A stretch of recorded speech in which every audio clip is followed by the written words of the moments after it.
What's up everyone and welcome back to the MMA Buzz. After Alex Pereira called out Jon Jones and declared his mission to make the heavyweight division, rumors about him moving up from light heavyweight have exploded once again. The reigning 205-pound champion has teased a move before, but this time it seems closer to reality. Number 1. Contender Carlos Ulberg recently sat down with MMA Junkie and dropped a major revelation. He believes there's a real chance Pereira could vacate his light heavyweight title and move to heavyweight. If that happens, the UFC will likely book Ulberg against former champion Jiří Procházka for the vacant belt. Ulberg also emphasized that the biggest and most meaningful fight at 205 pounds isn't against anyone else but Alex Pereira himself. According to him, that's the true money fight the bout fans are waiting for, one that would define the division's future. He expressed hope that Pereira remains at light heavyweight long enough for them to eventually meet inside the Octagon. Regarding the heavyweight scene, reports suggest that a rematch between Tom Aspinall and Ciryl Gane is being considered as the possible main event for UFC 323, which currently features Merab Dvalishvili versus Peter Yan on the card. Though nothing is confirmed, many believe a heavyweight title fight could headline the event. When speaking about his own future, Ulberg addressed the confusion around a rumored rejected fight offer from Procházka, clarifying that the situation was misunderstood. He stated that the fight was never turned down. In fact, both sides had agreed to it before scheduling issues delayed the matchup. I think it all depends on what Alex decides to do and how the UFC plans to move forward, Ulberg said. If he goes up to heavyweight, then I'll likely face Jiří, which is another exciting fight that can happen soon. But honestly, I'd love to fight Alex.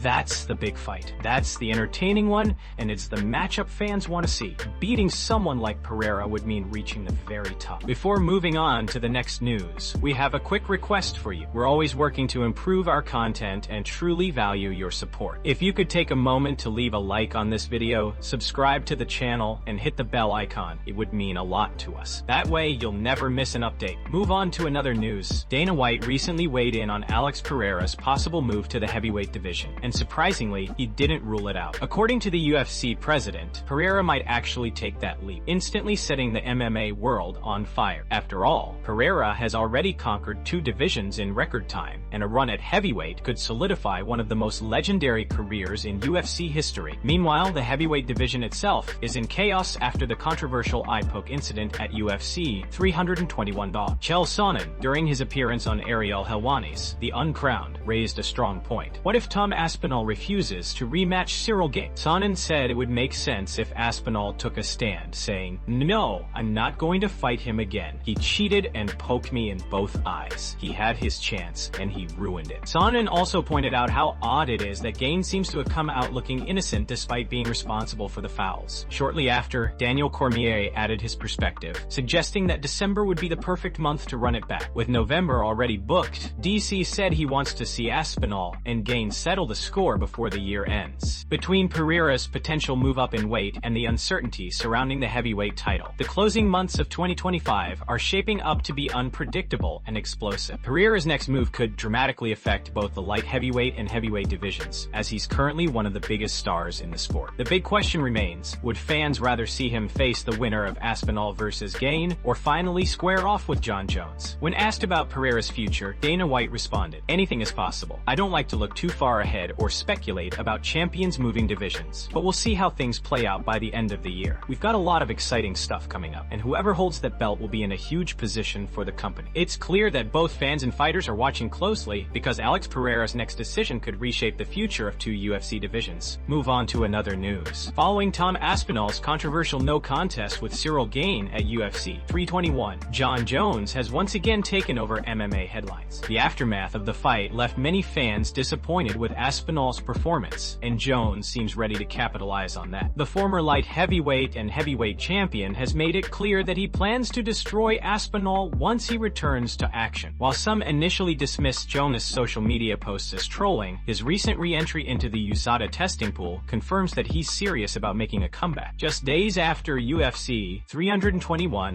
Jones' longtime teammate Rustam Khabilov spoke with the Russian outlet Ashadika and offered some inside details. According to him, Jones is already back in training camp and fully committed to making a powerful statement in his return fight. Rustam revealed that Jones has been vocal in the gym, confidently telling teammates he'll finish Aspinall quickly when they meet. In a lighthearted moment with a group of Dagestani fighters at his training facility, Jones jokingly referred to himself as Dagestani, emphasizing his world-class grappling and ground control, while casually brushing off Aspinall as a bum. Despite Jones' clear intentions, Dana White has publicly downplayed talk of his comeback, insisting that no official discussions are taking place yet. However, fans and analysts remain skeptical, knowing that Jones' star power makes it nearly impossible for the UFC to ignore him for long. Rustam added that Jones' trademark gym banter and confidence are back in full force. Jon suddenly started dancing and said, "I'm the Dagestani gangster." He kept calling himself Dagestani, saying things like, "I'm the one, not that bum,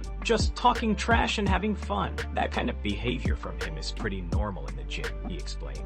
With Jon Jones healthy, motivated, and teasing a return to the Octagon, it's only a matter of time before the UFC and Tom Aspinall must face whatever chaos Bones brings next. Move on to another news. Henry Cejudo is stirring the pot once again, this time arguing that Umar Nurmagomedov fully deserves a title shot against Merab Dvalishvili. Cejudo compared Umar's current position to Sean O'Malley's, saying that if O'Malley got an instant rematch after his loss, Umar should be given the same opportunity after proving himself as the top contender. Following his dominant win at UFC 321, Umar became the new #1 contender in the bantamweight division. On paper, his case is strong. He's unbeaten in the UFC and has outclassed every opponent so far. However, context matters. O'Malley got his rematch because he was the champion, while Umar has never held the belt and will be stepping up as a challenger. Right now, Dvalishvili is already booked to face Pereira in December, which means Umar's title shot might have to wait. The Georgian powerhouse has been incredibly active, with what will be his 4th title defense in just 1 year. Cejudo believes that after this fight, Merab is almost guaranteed to take a break, delaying Umar's opportunity even further despite his clear qualifications. Breaking down the matchup, Cejudo also gave his expert analysis on what Umar must do to defeat Merab. Umar needs to stay in the center of the Octagon and fight there, Cejudo explained. He can't afford to back up. Merab is a momentum fighter. Once he starts pushing forward, it's hard to stop him. The key is to defend and control the pace in the middle of the cage. Cejudo pointed out that Merab often loses the first round, referencing his fights against Cejudo himself, Corey Sandhagen, and others. That's where Umar needs to take his chances, he said. Keep the fight standing, stay composed, and capitalize early before Merab finds his rhythm. As the conversation continues to heat up, fans are already debating whether the Dagestani standout has what it takes to dethrone the relentless Georgian champion. One thing's clear, Cejudo believes Umar's time is coming soon. Move on to another news.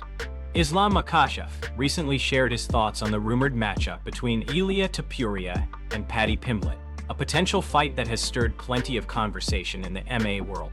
While fans have speculated that Topuria's next lightweight title defense could come against Paddy, Dana White quickly dismissed those rumors, saying the UFC hasn't yet decided what's next for the champ.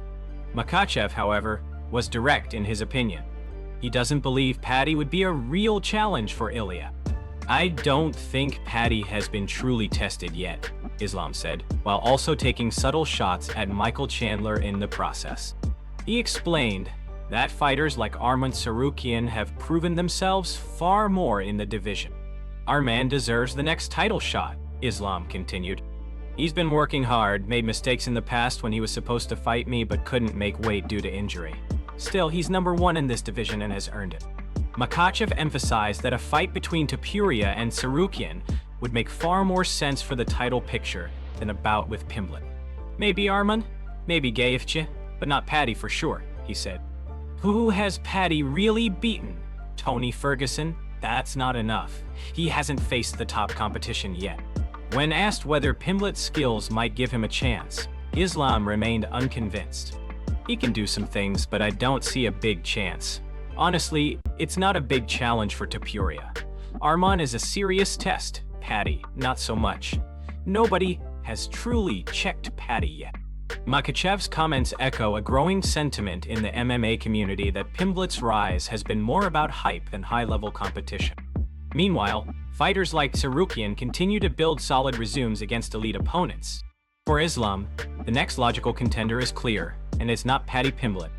Move on to another news. Aljamain Sterling has weighed in on the recent controversy surrounding Tom Aspinall's eye injury against Cyril Gane, and his take has stirred up quite a debate. Sterling, who famously dealt with a similar situation in 2021 when he won the bantamweight title after Petr Yan landed an illegal knee, surprisingly isn't taking Tom's side this time. According to Sterling, Aspinall appeared to be losing the fight before the accidental eye poke, and he questions whether Tom may have exaggerated the damage to avoid continuing. "I know people expect me to side with Tom, but I'm not," Sterling said on his podcast. He posted photos of his eye after the fight, and from what I saw, everything looked mostly okay, but I have so many questions. He got poked twice, sure, but the one that looked worse, where the fingers seemed to go deeper, wasn't even the eye he complained about. He said he couldn't see from the other one. That doesn't add up to me. Sterling went on to say that Tom made a crucial mistake by immediately saying, "I can't see." In Aljamain's view, that statement effectively ends a fight. "You can't say that," Sterling explained. "If you actually want your 5 minutes to recover, you need to tell the ref you just need time. Once you say you can't see, that's the nail in the coffin. It's over." He compared the situation to his own experience against Yan, where he was heavily criticized online despite taking a devastating illegal strike. "I was blasted in the head and destroyed on social media for a year and a half," Sterling said. "But I still tried to recover. I said, give me time, let me see if I can continue." Watching the fight, Sterling felt something seemed off. It looked like things were starting to get tough for Tom, he admitted. And when that happens, people start to wonder, do I question Tom's integrity? No. Sterling's comments have sparked conversations among fans and analysts alike, with some agreeing that the situation looks suspicious, while others argue that no fighter would fake an eye injury on such a big stage. Either way, Sterling's skepticism adds another layer to one of the weekend's most talked about UFC moments. Move on to another news. Dustin Poirier recently shared his thoughts on Tom Aspinall's controversial eye poke incident, but his reaction video quickly went viral for a completely different reason. Instead of focusing on his comments, fans couldn't help but notice Poirier's noticeably new teeth and his seemingly intoxicated demeanor, sparking an unexpected wave of online chatter. In the short clip, Poirier addressed the situation with a laid-back tone, saying, "A lot of people keep asking me what's up with Aspinall. What's up with the eye poke? I don't know, man. Only he knows how bad it was. I've been in a lot of fights where I've been poked in the eye, and I kept going. But at the end of the day, only he knows how bad it really was." Poirier, who has faced his own share of tough in-cage moments, seemed to take a neutral stance, neither defending nor criticizing Aspinall. His message was simple: fighters react differently to pain, and every situation is unique. However, the delivery of his statement drew more attention than the words themselves. Many fans commented on his slurred speech and facial expressions, speculating whether he was under the influence or just tired after training. Despite the internet's fixation on his appearance, Poirier's core message reflected a veteran's perspective. Having fought through injuries and adversity across his long UFC career, he acknowledged that only a fighter in that moment can truly judge what they're capable of enduring. "You can't know how someone feels unless you're in there," one fan summarized in defense of Poirier's point. While the clip became a meme-filled talking point across MMA social media, it also highlighted how quickly narratives can shift in the combat sports world, from an athlete's analysis to personal scrutiny. Still, Poirier's statement reinforced an important reality of fighting. In the Octagon, every second counts, and every decision, whether to fight on or stop, can define a fighter's legacy. Move on to another news. Demetrius Mighty Mouse Johnson recently shared his thoughts on the highly anticipated matchup between Islam Makhachev and Jack Della Maddalena, offering a balanced and analytical take that only a veteran like him could deliver. According to Johnson, the fight could go in one of two directions. It will either be an absolute banger or a slow, strategic grappling affair, depending on how each fighter approaches it. For JDM to step up and take on someone like Islam, that's huge, Johnson said. Islam's moving up, and size-wise they'll be pretty even. Islam's super well-rounded, but Jack's not shying away from the challenge. He's got Craig Jones in camp to help with the grappling and Alexander Volkanovski for that anti-wrestling work. That's big preparation for Dagestani-style wrestling. Johnson broke down how the styles could clash. This fight can be very boring if Islam takes him down, controls his back, and just stifles him, but it could also be extremely exciting if JDM keeps scrambling, refusing to accept bad positions, and forces exchanges on the feet. The former flyweight champion praised Della Maddalena's resilience, recalling how he handled elite grapplers in the past. When Gilbert Burns took him down, JDM didn't just sit there. He exploded back up through knees and made him pay. That's what I love about him. He doesn't accept the position. He's always looking to move, fight back, and create chaos. Johnson also highlighted JD Meme's crisp boxing and composure under pressure. His boxing is tight, clean, and he doesn't waste movement. That That could be a real problem for Islam if he can stay upright. Islam's timing and top control are elite, but Jack's striking might give him something to think about. In closing, Johnson called the matchup rare and exciting. You don't often see the best at 155 pounds face the best at 170. When fights like this happen, the stars align, and that's why fans love MMA. Either we get a tactical war, or we get fireworks.